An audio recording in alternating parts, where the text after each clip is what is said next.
The refugee crisis in Europe could be easily solved. The problem is that the real solution would not suit the political establishment of the United States or Western Europe. We've distilled what needs to be done down to 5 simple steps. Step number 1. Stop funding and arming rebel groups attempting to overthrow the Syrian government. It is well established that these weapons have been ending up in the hands of ISIS and its affiliates. This has caused nothing but chaos and destruction. Money being funneled into these shady operations should be immediately redirected to an intensive reconstruction effort. Step 2. Pressure Turkey and Jordan to cut off ISIS supply routes and impose sanctions on any country facilitating the sale of oil from IS territory or allowing funds or materials to reach them.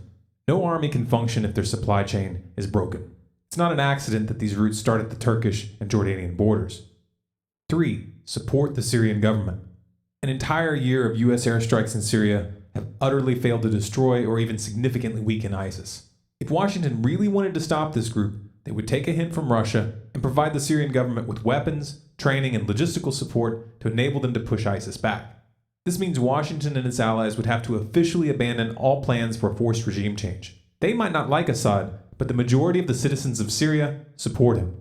In fact, he has more support within his country than Obama or the US Congress have in America. And at various intervals, he's had more support than Congress and Obama combined. Furthermore, any government installed after a US-backed regime change will be viewed as a puppet government and will therefore lack the legitimacy needed to stabilize the region. If you need evidence of this, just look at Afghanistan or Iraq. 4. Provide direct assistance to rebuild housing, infrastructure, and businesses destroyed by the conflict. In the short term, temporary refugee camps should be set up in areas outside the conflict zone, and food and medical supplies shipped in on a regular basis. Yes, this will cost money, but so has the 5-year regime change push that created the problem in the first place. 5. Return the refugees to these newly stabilized regions.